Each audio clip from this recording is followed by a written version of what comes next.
എല്ലാവർക്കും നമസ്കാരം. ഇന്ന് ഞാനൊരു ചെറിയ ചിക്കൻ കറിയാണ് വെക്കുന്നത് കേട്ടോ.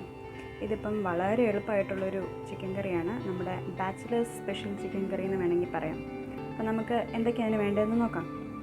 ഇതിൽ ഞാനിപ്പോൾ 2 വലിയ സവാള എടുത്തിട്ടുണ്ട്, ഒരു തക്കാളി, പിന്നെ ഒരു പച്ചമുളക്, ഇഞ്ചി, വെളുത്തുള്ളി, കറിവേപ്പില, മഞ്ഞൾപ്പൊടി, ഉപ്പ്, പിന്നെ കുറച്ച് ചിക്കൻ മസാല, നമ്മുടെ മുളക് പൊടി, കുറച്ച് കുരുമുളക്, പെരിഞ്ജീരകം, ഏലക്ക, ബേ ലീഫ്, പിന്നെ എണ്ണ. ഞാനിവിടെ ഒരു 3/4 കിലോ ചിക്കനാണ് എടുത്തിരിക്കുന്നത്. അത് ഞാൻ മഞ്ഞൾപ്പൊടി ഉപ്പും ഇട്ട് ഒന്ന് കഴുകി മാറ്റി വെച്ചിട്ടുണ്ട്. ഇനിയിപ്പോൾ നമ്മളൊരു മിക്സിയുടെ ജാറെടുത്ത് അതിലേക്ക് ഈ പറയുന്ന സാധനങ്ങൾ, അതായത് നമ്മുടെ ഇഞ്ചിയും വെളുത്തുള്ളിയും പച്ചമുളകും നമ്മുടെ സവാളയും പിന്നെ തക്കാളി, പിന്നെ നമ്മൾ ആ ഒരു കുരുമുളകും പെരിഞ്ജീരകവും ഏലക്ക, ഈ 3 സാധനങ്ങളും കൂടെ ചേർത്ത് കൊടുക്കണം. എന്നിട്ട് ഇതിനെ ഒന്ന് ജസ്റ്റ് ഒന്ന് ക്രഷ് ചെയ്തെടുക്കണം. ക്രഷ് ചെയ്തൊന്നും പറയാൻ പറ്റില്ല, പക്ഷേ അരഞ്ഞും പോകരുത്. കഷ്ണങ്ങളൊക്കെ കുറച്ച് ചെറിയ പൊടിയായിട്ട് കഷ്ണങ്ങൾ കിടക്കണം. തീരെ അരഞ്ഞു പോകാൻ പാടില്ല കേട്ടോ. ഇനിയിപ്പോൾ നമ്മൾ കുറച്ച് എണ്ണ ഒഴിച്ച് കൊടുത്ത് നമ്മുടെ ബേ ലീഫ് എണ്ണയിലേക്ക് ഇടുന്നുണ്ട്. അത് ജസ്റ്റ് ഒന്ന് വാടി തുടങ്ങുമ്പോൾ നമ്മൾ ഓൾറെഡി അരച്ച് വെച്ചിട്ടുള്ള ആ ഒരു പേസ്റ്റ് ഉണ്ടല്ലോ, നമ്മൾ മിക്സിയിൽ ഇട്ട് അരച്ച് വെച്ചല്ലോ, ആ ഒരു പേസ്റ്റ് അങ്ങോട്ട് ഇട്ട് കൊടുക്കാം. ഇനി ഇതൊന്ന് നല്ലോണം വഴറ്റി കൊടുക്കണം.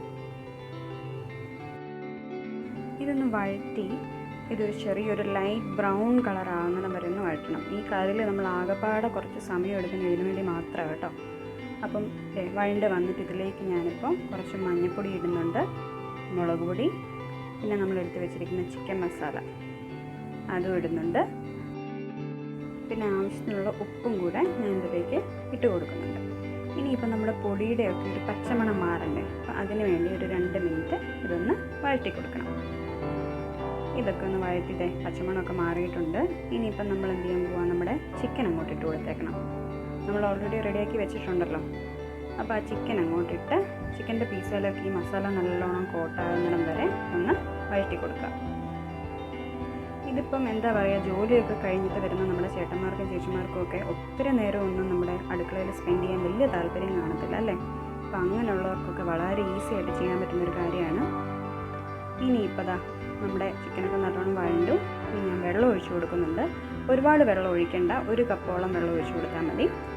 ഇനിയിപ്പോൾ ഇതങ്ങോട്ട് അടച്ചു വെച്ച് ഒരു വിസിൽ വരുന്നിടം വരെ ഒന്ന് വേവിച്ചെടുക്കണം. പ്രഷറെല്ലാം പോയി കഴിഞ്ഞിട്ട് മാത്രമേ ഇത് തുറക്കാൻ പാടുള്ളൂ.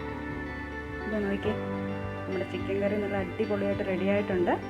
ഇനിയിപ്പോൾ ഇത്രയും പോലും ചാറ് വേണ്ട എന്നുള്ളവർക്ക് ഒരു 2 മിനിറ്റ് കൂടെ ഒന്ന് തിളപ്പിച്ചാൽ മതി. അതെ, നമ്മുടെ ആ കറിവേപ്പിലൊക്കെ കൂടെ അങ്ങോട്ട് ഇട്ട് കഴിഞ്ഞപ്പോൾ ഉണ്ടല്ലോ, നല്ല അടിപൊളി മണവും ടേസ്റ്റും അടിപൊളിയായിട്ടോ. നിങ്ങൾ എന്തായാലും ഇത് ട്രൈ ചെയ്ത് നോക്കണം. എന്നിട്ട് അതിൻ്റെ റിസൾട്ട് എന്താണെന്ന് അറിയിക്കണം കേട്ടോ. അപ്പം നമ്മുടെ ചാനൽ ഇതുവരെ സബ്സ്ക്രൈബ് ചെയ്തിട്ടില്ലാത്തവർ ഒന്ന് ചെയ്തേക്കണേ.